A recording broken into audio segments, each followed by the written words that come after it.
আজ আপনাদের দেখাবো চাইনিজ ভেজিটেবলের পাকানোর পুরো প্রসেস।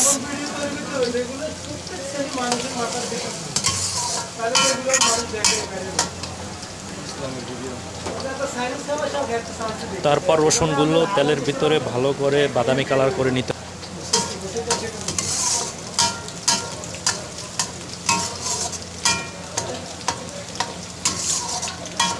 বাদামি কালার হওয়ার পর আপনাদের ভেজিটেবলগুলো দিতে হবে কড়াইয়ের ভিতর। ভালো করে 5 মিনিট নাড়াচাড়ার পর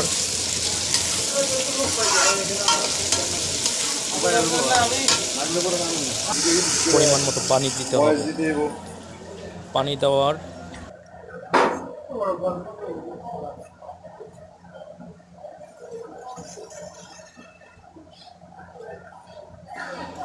দেওয়ার পরিমাণ মতো পর লবণ, testing salt, Maggi sauce, white paper, লবণ, চিনি পরিমাণ মতো দেওয়ার পর কর্নফ্লাওয়ার দিয়ে ভালো করে নেড়ে চেড়ে ভেজিটেবলটা উঠাতে হবে।